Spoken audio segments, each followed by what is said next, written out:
Chance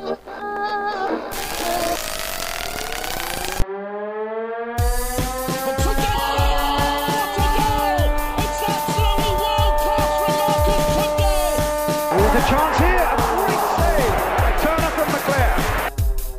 Might come. A terrific goal by Sheridan. Brentford against Jones. Get in. You could have two goalkeepers in there that would have trouble saving. Well, happy days. We are off the mark, boys. We have a point. Whoop. Woohoo! Woohoo! Yeah, all right. I mean, it's only 1 point. But consider this, it's 1 more point than Arsenal have, right? It's 1 more point than Egypt got in the World Cup, and it's 1 more point than both Real Madrid and Barcelona have. They've not actually played any games yet, but that's not the point. It's 1 more point. It's 1 more point than they've got. Welcome to the Wednesday Week, sponsored by the Riverside Cafe, who are always top of the league with us. I'm James. Dickie is here. Hi, how you doing?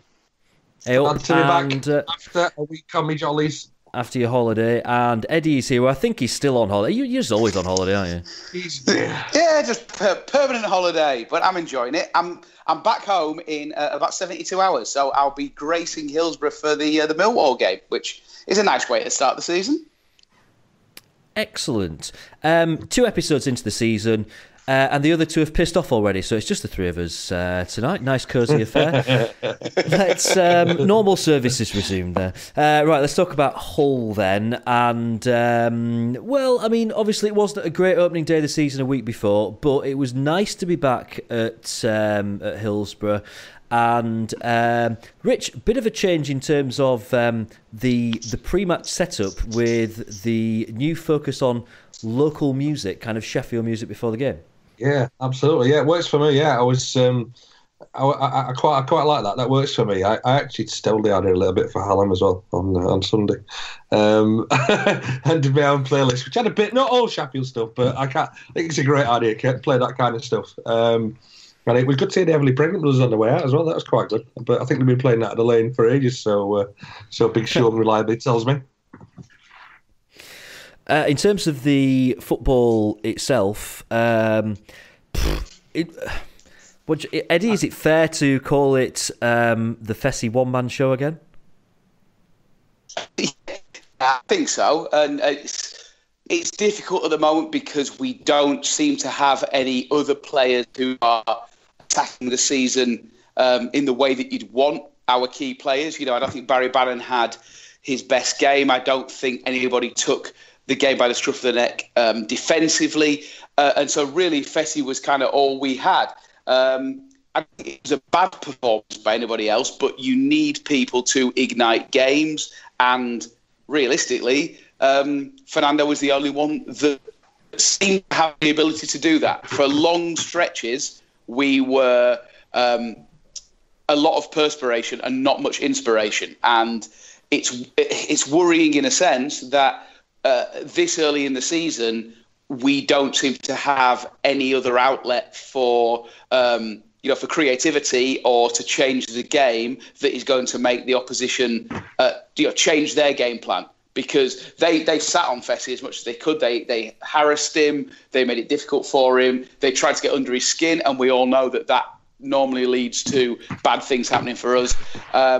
So, yeah, I think it was worrying. But the flip side is that, bloody hell, for a player that we've talked about for the last year as being a want-away, a player who doesn't have the best interests of the club at heart, that he's playing for himself and blah, blah, blah, he put on a clinic of Gary Megson-esque Wednesday loyalty, and he did everything he could to win that game for us. So a 10 out of 10 performance from Fessy in a way that we probably haven't seen for quite a while.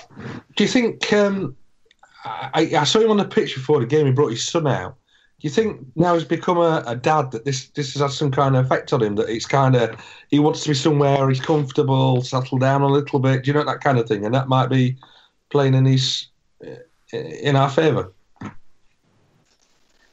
Has he learned to love Sheffield as being more than the place that he plays? I don't know. There seems to be a change in him. He's playing with a smile on his face, and I don't think we've seen that since the back end of the season we got to Wembley. Do you sense that, James? Do you sense there's like a change in his personality or his demeanour that means that he's kind of almost like, I'm all in with this club for the next 12 months? I think it's really easy to spot and determine when Fernando Forestieri is happy compared to when he's unhappy. Because when he's posting pictures of himself on his bike, that normally means he's pissed off about something. That seems to be the pattern. So I've not seen on his Twitter or on his Instagram any pictures of him riding his bike around for a while. So I guess from that he must be. Then he must be happy. I don't know. I mean, it's quite hard to tell. I mean, if there's ever a point where he does seem like a player that's got, I'm not going to say a temper on him, but can be very easily unsettled. He's probably got more reason at the moment than ever to be a bit unsettled because we all know there's stuff going on within the club which is a little bit of a worry. So you think now would be the time for him as a player maybe to be kind of wanting away or something, but you're right. I mean, everything about his performances, that smile on his face, his little love heart when he's when he put the penalty away on Saturday, all seems positive. Yeah, it's only 2 years ago that he walked. I mean, when me and Eddie was sat in a bar in Spain 2 years ago today. Yeah, absolutely. Where he kind of did one against Norwich, didn't he? So yeah, he's one protest. Yeah, he's one on protest. Yeah, don't you always think? And this, I mean, maybe this is unfair, but I always wonder whether or not he's just got something like that in him again. Whether, it just takes something to go wrong behind the scenes, whether or not we could see that side to Forestieri again. I know that's really harsh, and I've got no evidence to suggest that.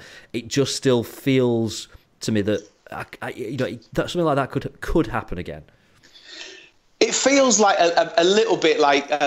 not that we're journalists, but it feels like lazy journalism that, we say, Latin temperament, this Argentinian gaucho and the Italian and blah, blah, blah. All these bits that are in him are going to turn him into this, and he's not that sort of player. But, actually, he has been petulant in the past, on and off the pitch. I don't necessarily think that is part of his genetic makeup. I think that he's very easily frustrated because he holds himself to very, very high standards. But like you say, James, it's really easy to tell when he's happy and content in his day-to-day because he is actually quite a simple guy. You see him out of the season, he goes back to the old country, he goes and sees his mates, he hangs around with them, doesn't do anything particularly crazy. You don't see him in clubs, you don't see him do anything like that. And when he comes back to Sheffield, he has this love affair with Johnny, the kit man.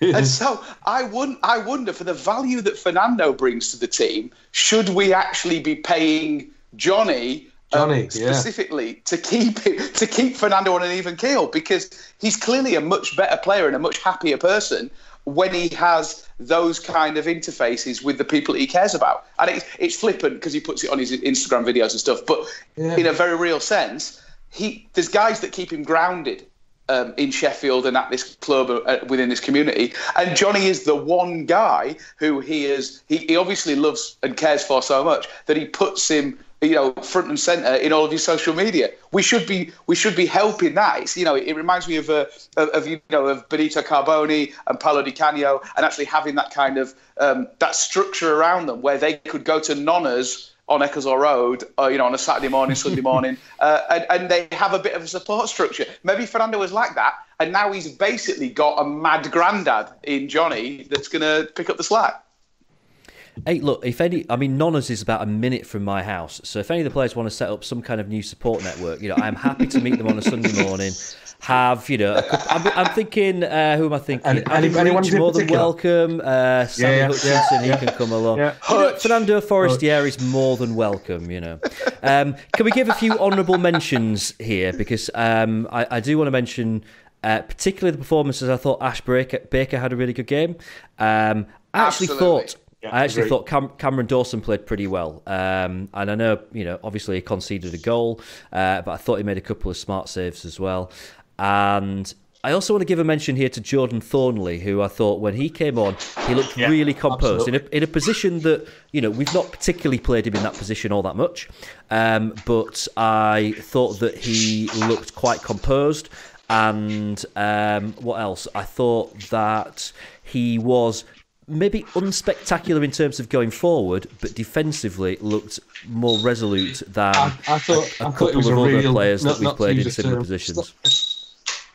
I thought he was a real steady Eddie, to be honest. There, he did what he had to do as a defensive player, and I thought it was he could make that position his own. If I know he's a centre half technically, but with Fox doing what he does. Devil's advocate though. Did those? I think honestly, I thought those two stood out more than anybody else, exempting Fessy and, like you say, probably Dawson.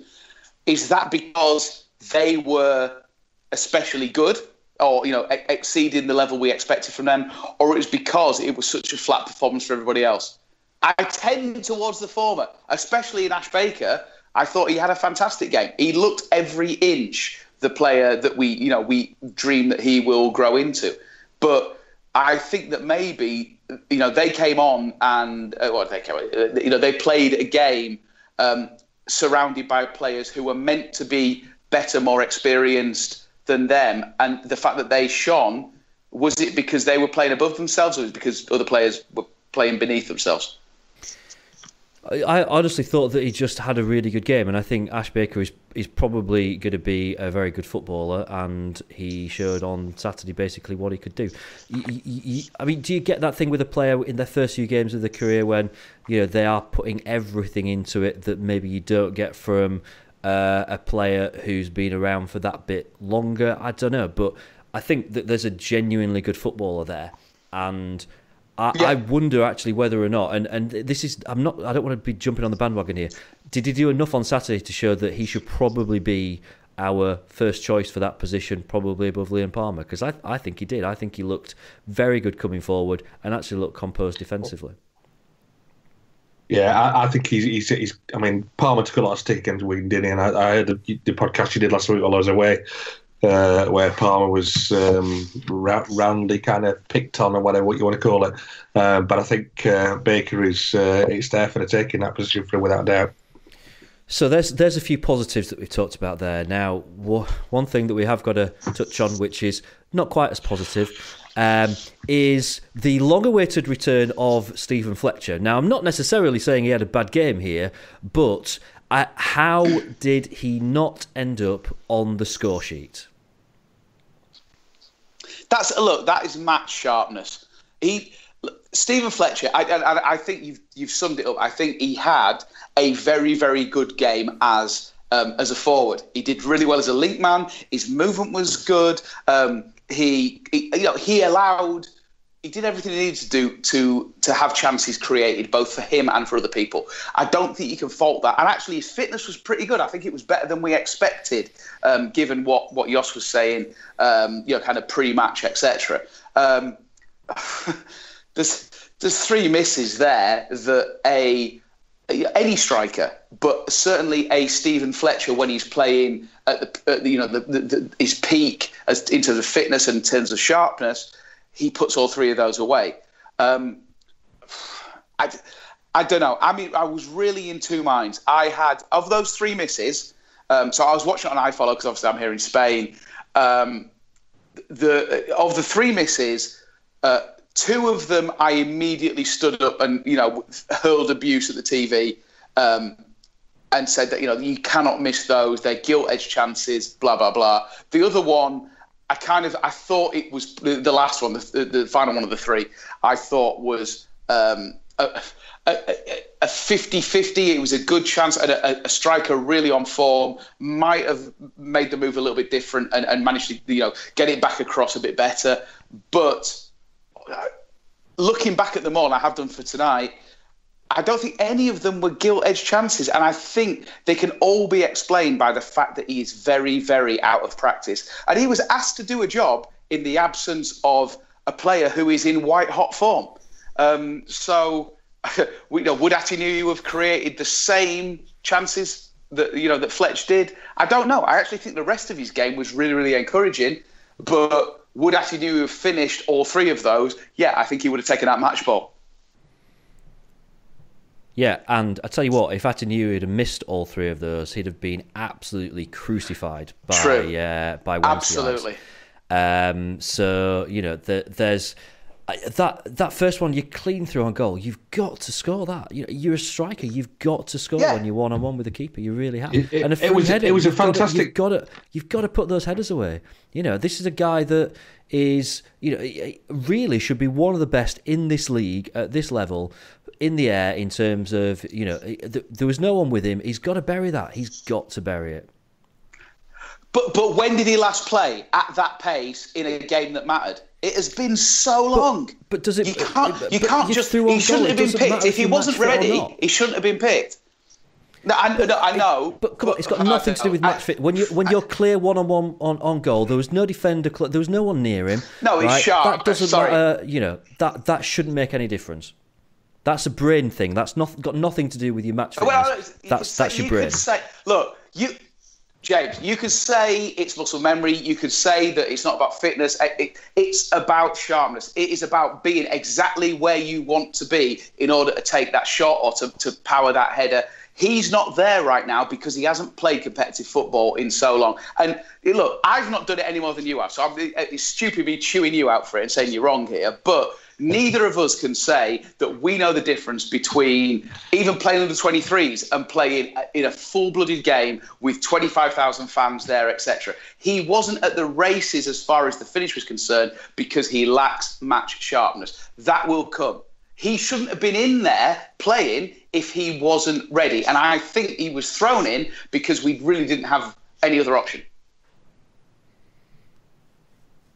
Okay, I mean, I'm sort of taking what you're saying, at the same time thinking, if I, this is such a fan thing to say about football, but we all have an idea in our mind about what Stephen Fletcher gets paid.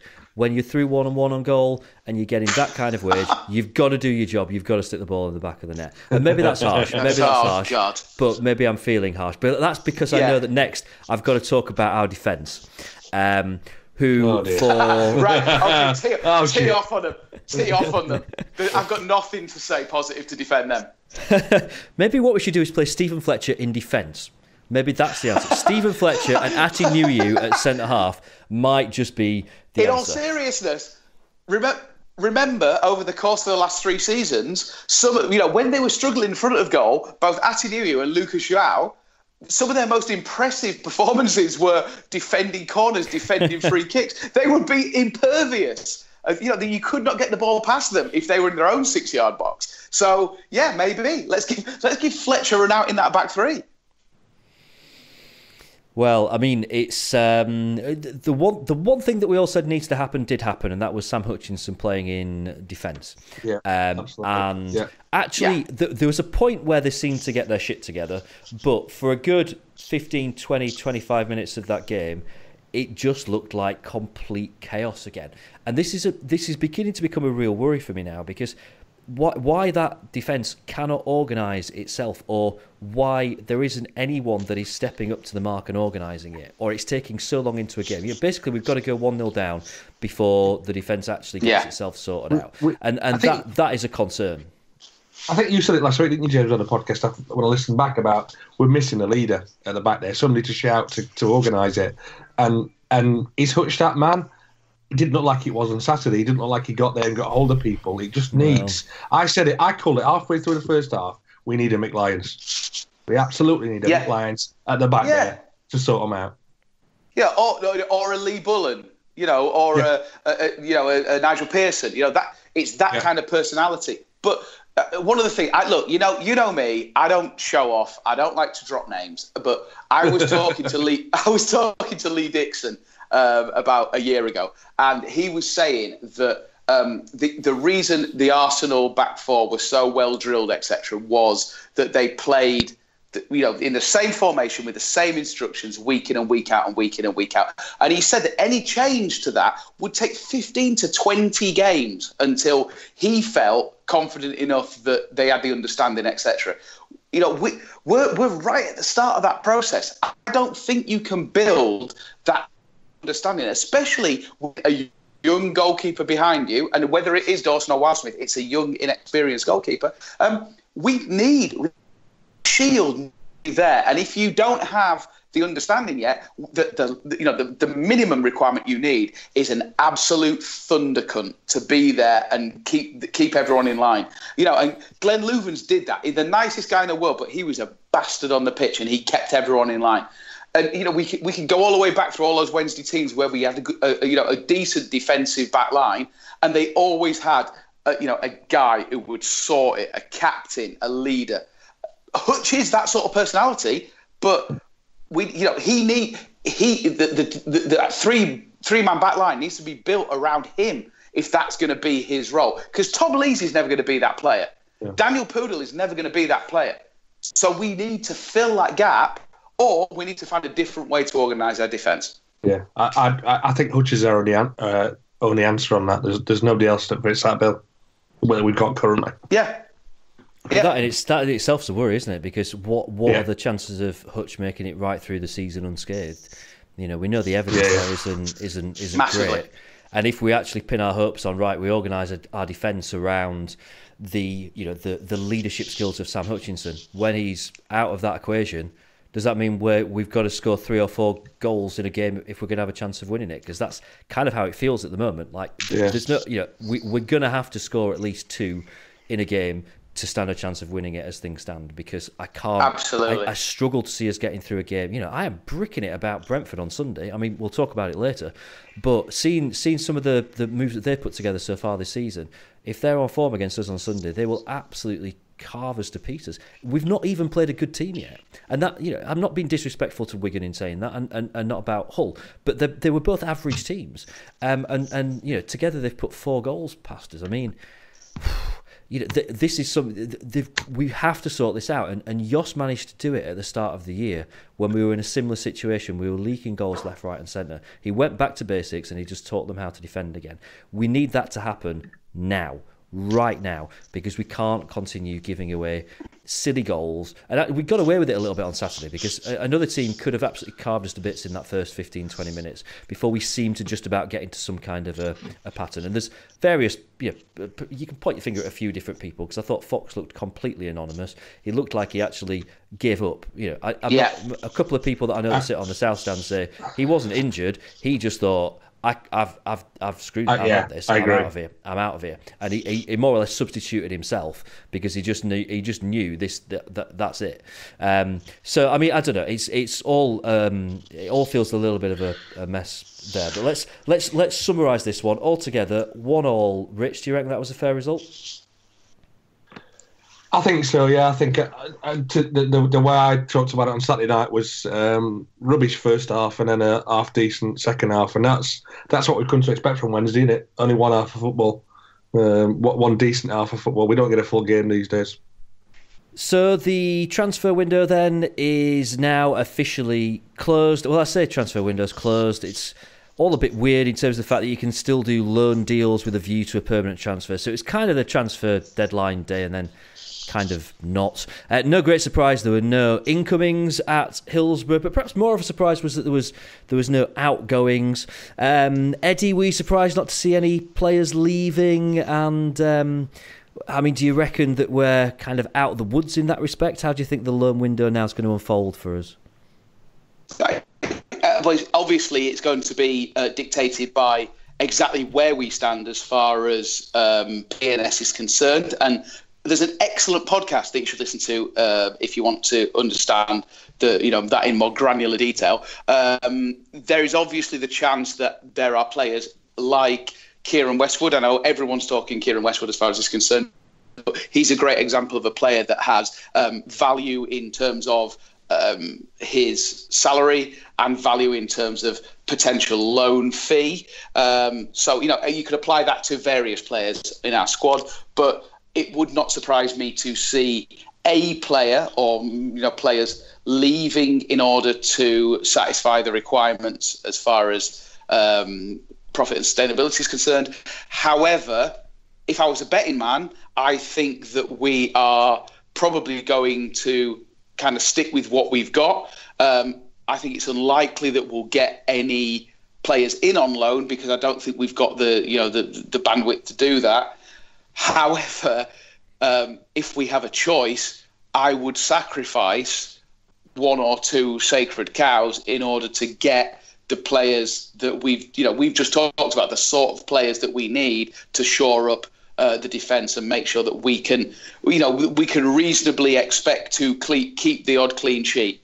Because right now we're a team that is absolutely hobbled defensively, and we don't seem to have enough up front to make to make that a feasible strategy for the rest of the season. What do you think? I think it's a mess. I don't know. I don't know what the right solution is here.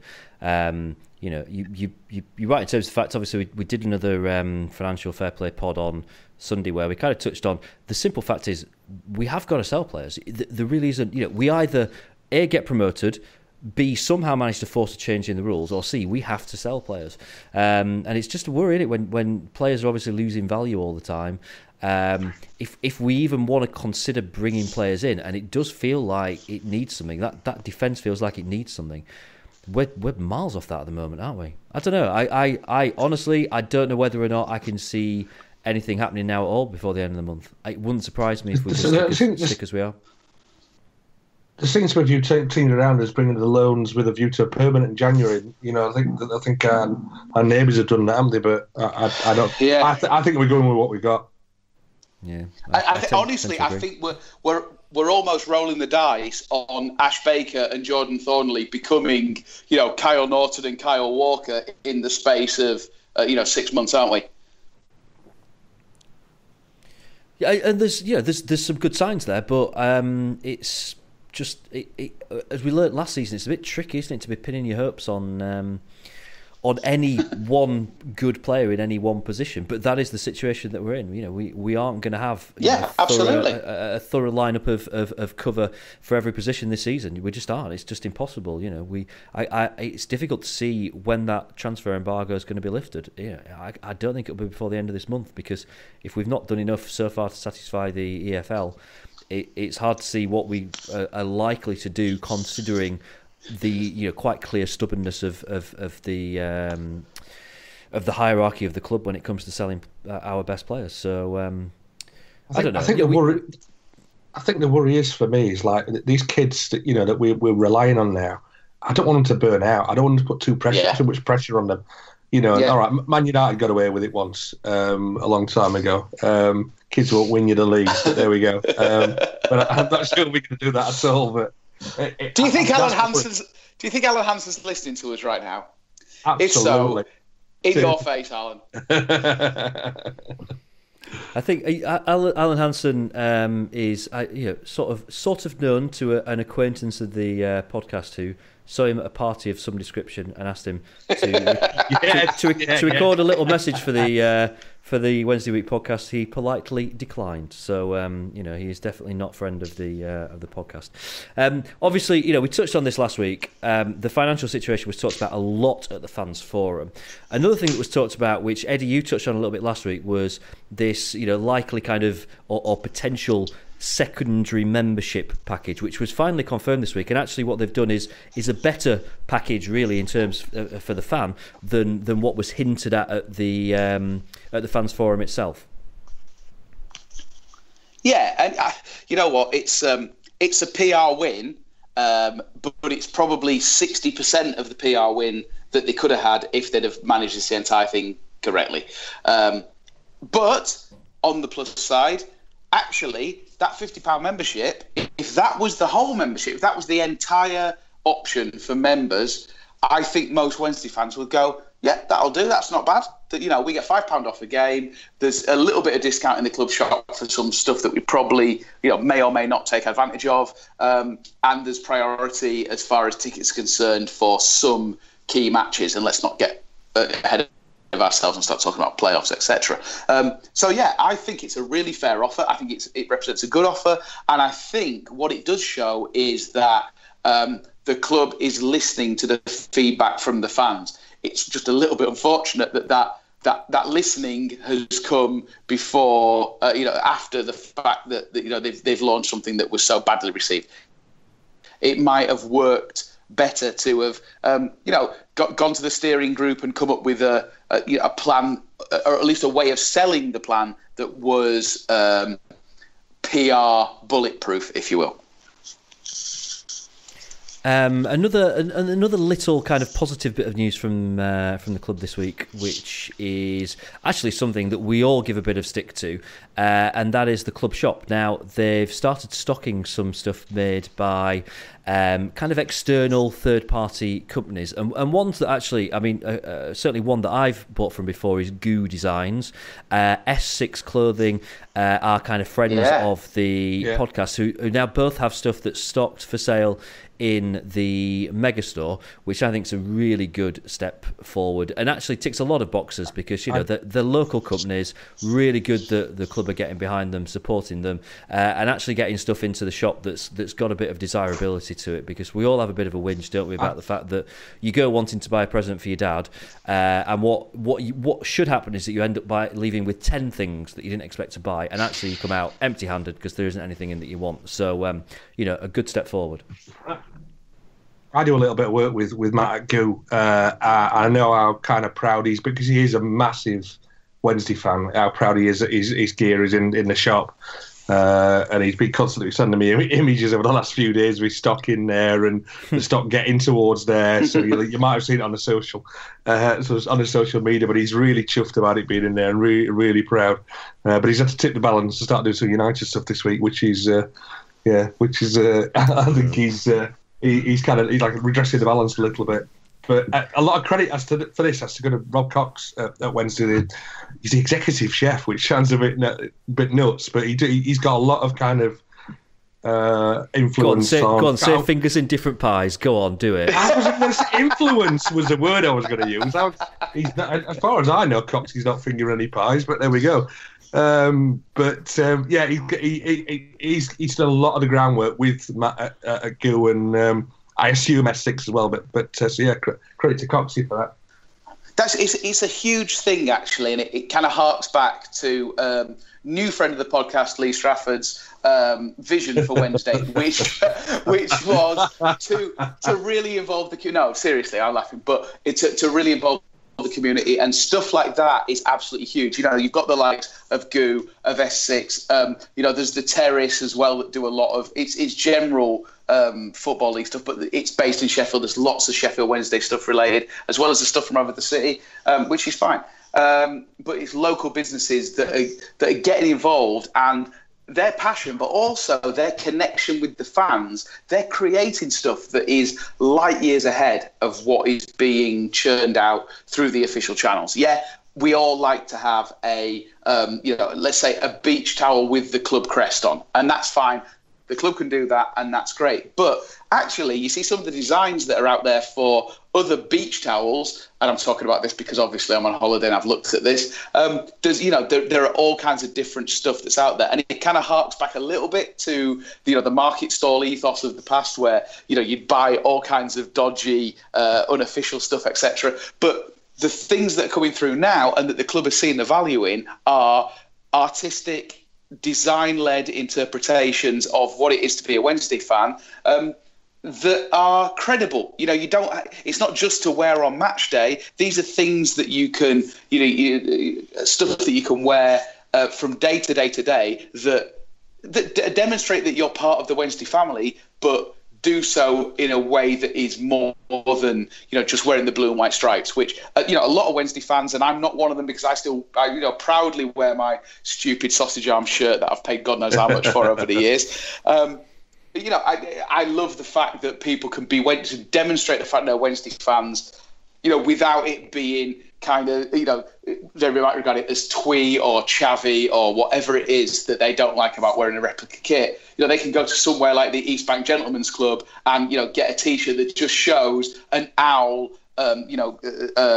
landing on the bloodied corpse of a pig, and everybody gets that. If you're a part of the Wednesday family, you get that reference. But anyone who doesn't understand football will look at that and go, "That's an interesting, artistic T-shirt that you're wearing." That you don't think about. So Yeah, I think that is a masterstroke, and we'll talk about it in a little bit. But also the Sheffield music. It's kind of that being from our place and involving key what do they call them, influencers in in the fandom that makes the Wednesday family feel more cohesive and feel more together. So from a marketing point of view, yeah, big win. But also just from the point of view of us as fans being able to buy better stuff, then yeah, why wouldn't you want to do that? By the way, on the subject of beach towels, big up to Owls Americas for their beach towels. Love them. Which are very, yeah, absolutely, very yeah, fantastic, yeah. I want to see what one of those looks like after you've washed it once, because I guarantee you it will shrink to about a third of the original size and go sky like a blue. tea towel. Yeah, exactly. But I will never tell Paddy that because he's so invested. It's the most beautiful thing I've ever seen. No, all beach towels do that, don't they? Beach towels are something you never ever wash a beach towel because it changes colour. You buy it, it's a lovely blue to start with. You wash it once, and it becomes that really kind of dull, washed-out blue after that. So that's the lifespan of a beach towel. Right, you are listening to the Wednesday Week, sponsored by the Riverside Cafe, which, by the way, officially has a higher rating on Google than the Riverside Pub at Kelham Island and that other Riverside pub in Hillsborough. The one at Hillsborough Corner. Although actually I suspect that my kitchen gets a better review on Google than that place. Right, let's talk about the youth. A winning start for both our youth teams, Sticky. This is a good start to the season for them. Yeah, I picked up on the U23s with their beating Millwall on Monday lunchtime. And I think I saw a lot of Instagram stuff about the Bulgarian guy, Preslav Borokov. Forget that for pronunciation, eh? He seems to be kind of somebody that's. I think we're going to cover this, a bit later on. But he seems one that might be pushing to get into the team. What are they calling him? What was it? I've seen a few Instagram stories and stuff like that. The Bull or something like that. The Bull, that's it. Yeah, I think was it Zhao was watching the game. And he was like, "This is the Bull." Brilliant. I'll take that. I hope that he's now just started turning up to places and just going, "I am the Bull! I am the Bull!" he played up at Hallam earlier in the season, and he's a real. He comes across a real cocky little guy. At the end of the game, he was getting some food because that's part of the non-league game. You feed both sets of players, and he came up at the end and the lady who serves it and put some pasta in his thing, and he went, "I want more." And about 3 times he asked for more, and it was just like there's a little bit of arrogance to him, which I don't think is necessarily a bad thing. No, not at all. Winning start for the under-18s as well. A couple of days back, and I can't remember who they were playing, but they beat overall, QPR 3-0.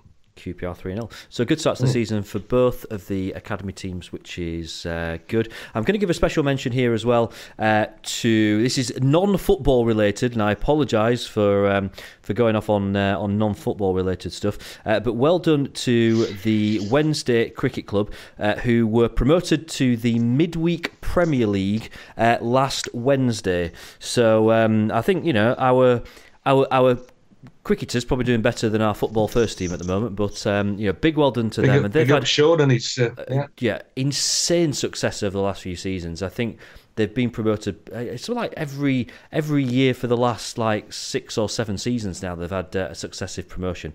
So absolutely fantastic stuff for them. So well done.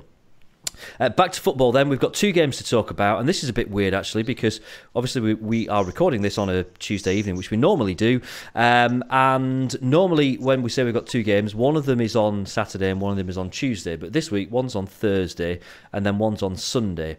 So this is football in 2018, isn't it? Thursday night, Stadium of Light, Sunderland in the League Cup, Carabao Cup, whatever it's called now. Eddie, I'm coming to you for a preview of this one. Firstly, do you give anything even resembling a toss about this competition? No. Right, so my first game watching Wednesday was in the Milk Cup, and I'll still call it the Milk Cup until the day I die. You don't call it the Rumbelows Cup. I know we won the Rumbelows Cup, but the Milk Cup is how I remember it. It was away at Darlington in 1984, and Gary Shelton scored 2 and Gary Bannister scored 2 in a 4-2 win. I don't care about this game. I wonder... the key to the game is going to be whether Sunderland actually care about this game. Because if they put out their first team and we put out... a team of reserves, then they will probably win because they are on their HMS Pistol League journey. And the same way that Gary Megson would just put out our strongest team and try and rampage through everybody, I think they might do the same thing. So I expect it to be as sparsely attended as the league game at the back end of last season, that when we went up there in the pouring rain at Easter and they were already basically down. I think it'll be a terrible game of football. It's live on Sky. I will be watching it for my sins on my wedding anniversary. My long-suffering and beautiful wife, Laura, will be there with me, cheering on the Mighty Wednesday. That's love, Eddie. Yeah, well, she wants to do it more than me. I've said, look, should we just sack it off and go to a nice restaurant? She says, no, we're going to find an English pub. We're going to make sure they've got Sky Sports on, and we're going to make sure that they play. They're showing the Wednesday game rather than anything in La Liga or any of these other football is available. So I am not looking forward to it at all. I fully suspect that we're going to get knocked out, and I'm more than happy with that idea. I don't need the Milk Cup in my life this season. We've got more important things to worry about. Yeah, I agree. And I'm just looking at some of the fixtures, some of the results tonight. As well, see the Blades have gone out on penalties, and there's nothing there that's kind of look at thinking, wow, we're going to play. Yeah, exactly. We're going to play. Who are we going to play next? Crew at Fleetwood Town or Leeds or Macclesfield or whoever. There's nothing floating in that whatsoever. Yeah, Eddie, you mentioned about more important things. I mean, Brentford on Sunday. After the start of the season that we've had, we could really do with a win this week. We touched on this earlier, didn't we, about how this is probably not a game that we'd really want to play right now because they've made a pretty decent start to the season. Have Brentford? They've got pretty much the longest serving manager in the league now. I think he's been there for. About 3.5 seasons, something like that, which is kind of like a new record for this league. I ain't feeling too confident about this one. Don't know about you boys. I've got a bit of a bad feeling. I did a bit with Besotted, the Brentford podcast earlier on, and I said, look, I'm going into this one with kind of a resignation of probably going to lose. And therefore, anything above that, I'd just treat as a bonus. Yeah, like I was saying, it's. I think we shouldn't be so arrogant to think it's just Brentford, but because Southampton's a really good footballing side. But you look on paper, but we don't play football on paper, do we? So it's not looking good, is it, for us beating them? To be honest, the weird thing is that we played Brentford away early in the season. It seems quite often, and yeah, that's true. We tend to pull something out, and I almost feel like if I was a Brentford fan, I don't know whether did Billy allude to this, whether they feel like we're a bit of a bogey side for them because we go down there and either it's a kind of real end-to-end game and. And they've got a lot of class, but we managed to get something, or we just mug them completely. And so that's how I'm kind of approaching Sunday's game, with the idea that it's going to kickstart our season to an extent with those first 3 points completely undeserved. I don't know. It's a really tough one to call, and I'll be honest, I'm not going to be disappointed if we come back with a point on Sunday. Not that it's a huge amount of use to us. We could really do with getting off the mark and getting the first win. But I've got a funny feeling about Brentford this season, and I think that they could be one of the teams to watch in this division. So I think we've just got to go there. We've got to defend resolutely, and I say that as if it's just a matter of clicking your fingers and doing it. I hope that we've done some work and we find a way of defending a bit better than we have done. Because as I said earlier, I worry that they could rip us to pieces. Would you play João from the start and play that very, very compact way?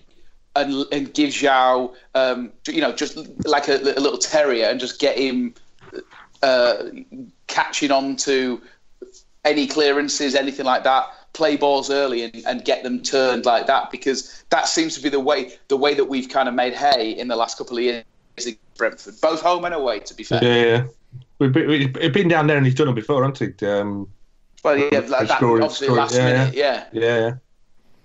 To be honest, right now, I think if João's fit, we should be playing him. I think he's one of our most creative players, and he's one of the few that looks like he can create something and do something. So I obviously appreciate the fact that he wasn't fit on Saturday. Fair enough, but I think if he's fit come Sunday, I think he needs to be starting that game. He really does. We remember the greatest ever Brentford away game, which was in the promotion season, and Miguel Lera scored in front of the away end. That great away terrace that is great for taking kids to and reminding them what all football grounds used to be like. And literally here in Spain, no one's talking about anything else other than Miguel Lera's 40th birthday. I went down to the supermarket today. People were just wearing school caps. They were taking free kicks from distance. It's like Miguel Lera Day every day here at the moment. So maybe it's a good omen. Maybe the stars are aligning. If perhaps we could get our back three to all wear skull caps, then we might have a chance of at least scoring from a set piece. I've got a feeling, Eddie, that a skull cap is different to a head guard. No, I don't mean. I don't want to offend our Jewish listeners. Look, we've got Jeremy Corbyn for that, but I think we can call it a skull cap or a scrum cap or a head guard. So we all know what we're talking about here, James. All right, fair enough. Can I just big up Billy a bit? How much did he feature during that bloody World Cup? Did he? That massive, great big. I think somebody followed the England team across the pitch for a penalty shootout, and he was on the big screen, and then fair play to Billy for getting involved and being bang in front of a camera during the World Cup as well. He's a media whore, and he teaches a thing or two, that boy. For anyone that doesn't know, by the way, Billy is a big Brentford fan. He is also a big follower of England, involved in a few different kind of media bits and bobs. This is a true story, actually, and I'm really, really disappointed about this. Billy is not going to be there on Sunday. He's on holiday at the moment in Spain. And he with me and Billy, possibly with you. He genuinely looked into the possibility of flying back in the morning on Sunday just for the game and then flying back off on holiday on Sunday evening. But it was just too expensive. So, fair play to him for even looking at doing that, because I'd have been like, you know what, guys, screw you, I'm on holiday. It will be. I mean, it's not necessarily guaranteed to be our last trip to Griffin Park, because I think they move to their new stadium about halfway through next season. So, Eddie, you're quite right in pointing out the pattern is that we tend to play them in the first half of the season. So, if that continues, then maybe, assuming they don't get promoted, maybe next season, assuming we don't get promoted as well, that we might squeeze in one more trip. Or relegated, James. Or relegated. I wasn't going to go with the negative option. There we go. Negative Eddie strikes again. Right, I do want to just drop in a quick plug here for the financial fair play hashtag number 4 that we released on Sunday, which, to be fair, seems to have kind of worked its way around the fan base pretty quickly. If you've not had a listen to that, it's available either through our channels or through the Owls Americast channels, and there's a few links to it knocking about on stuff like Owls Talk as well. It's worth having a listen to to that. I mean, unless you're kind of at a point of like, you know, teetering on the edge of like depression in your everyday life, in which case I probably suggest you don't listen to it because it's probably not going to do you any good. I'm sure that you know this, but well, you can find the podcast on Twitter at TWWcast, but we're also now back on YouTube as well. Not that we ever particularly weren't on YouTube, but now every episode is posted onto YouTube and onto Facebook as well. Right, I want to say thank you to our lovely sponsors at the Riverside Cafe, who now serve, right, get this, they now serve beer in 2-pint pots. It's like a massive big pot, which means you get more beer, and it also makes it look like you've got really small hands, which I think is quite cute. As always, when we wrap up the podcast, we do it with Ask TWW, where we each field one question from Twitter. So, Eddie, your question comes from Edgar. What is your favourite Wednesday song? And I'm assuming we're talking like terrace chant here rather than actual recorded song. But what's your favourite Wednesday song of all time? Oh, because I was thinking recorded song, because obviously with the the zeitgeist at the moment being Sheffield music, you know, we've got this new playlist in Inside the Ground, etc. Go with that. I was going with that angle. So what I love is that there are obviously Sheffield has a rich musical history. We've seen that with the different suggestions for playlists, etc. What I've loved is when you've got musicians who are part of a famous band, and we haven't had too many famous bands. Kind of Pulp and Arctic Monkeys being the two absolute huge standout ones. You've got to go back to the 80s. I love the fact that the likes of Paul Carrack from Mike and the Mechanics would decide that he was going to do a song specifically for Wednesday. My favourite one of all was the Thompson Twins. So they, in 1985, kids who are listening, in 1985, there was an event called Live Aid, which was the biggest single concert that was ever envisaged. My dad told me about this one. Yeah. Broadcast. And Philadelphia and Wembley Stadium were the two venues for this huge concert. And so Philadelphia was all of the American acts, and Wembley Stadium was all of the British acts. I'm teaching a lot of you to suck eggs here, but I will continue. The British stage was full of all of the great bands of the day. Obviously, over in America, who was the biggest star in 1985 in pop music? Was it Michael Jackson? No. Was it Prince? No. It was Madonna. So Madonna came on, and instead of her singing her own songs, she came on with the Thompson Twins and sang like a random medley of stuff. The Thompson Twins also did. Their big hit was called "You Lift Me Up," and it Take Me Up. You take me up. Sorry, It was you take me up. Whoa, you take me up to a higher ground. They re-recorded that entire song, literally about Sheffield Wednesday, and that is the single best piece of pop music that's ever been committed to annals. Yeah, we are the Owls. So I can't remember any of the lyrics at this point. I'm too emotional. But please find "We Are the Owls" they didn't even call themselves the Thompson Twins, did they? I think it wasn't the Hillsborough Crew. I think it might have just been Sheffield Wednesday FC, and they brought it out for the FA Cup semi-final, I think, in '86 against Everton. So find that. They play it very, very occasionally at Hillsborough, but that is a beautiful pop song made even better by all of the lyrics being changed to represent Sheffield Wednesday. So that, objectively, is the best Sheffield Wednesday song of all time. I will dig this out on Twitter, and I will post it on the Wednesday week. It will be there. It will be get a YouTube link to it, etc., etc. And if you've got a better one, and it might be, if it's Wednesday, it must be Wembley. And it might be It's a Praise for Sheffield Wednesday, which is my wife's favourite. And it might even be the Hillsborough Chant, which was the B-side to Terry Curran Singing the Blues. If it is, then you're wrong. But get in touch.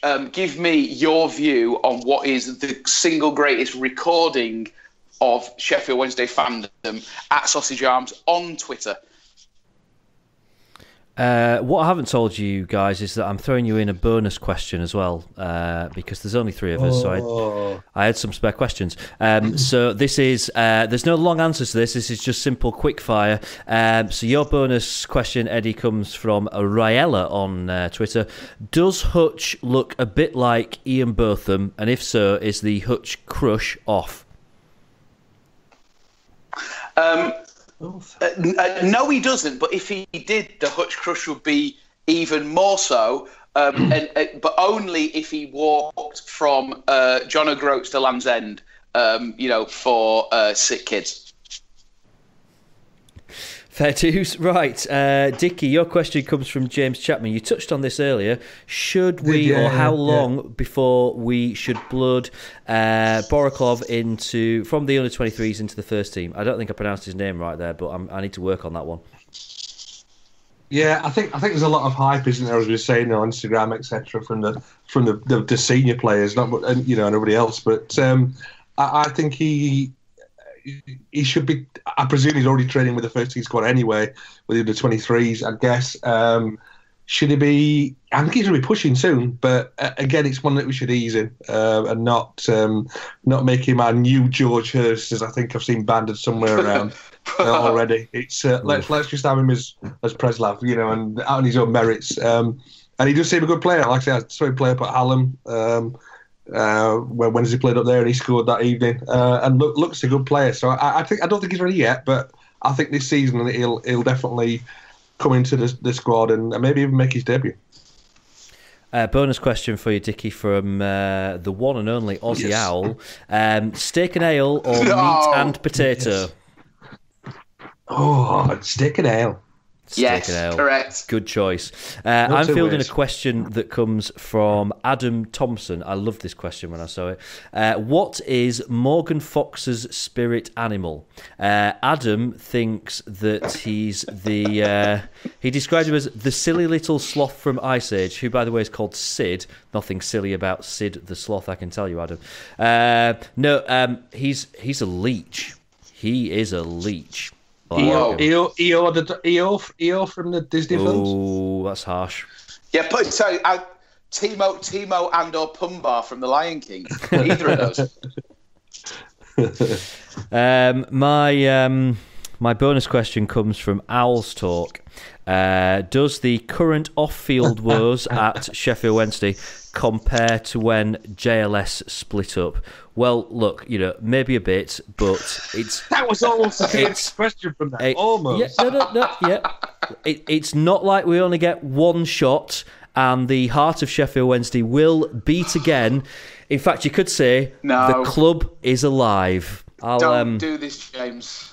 I'll get my coat then. We'll see you next week.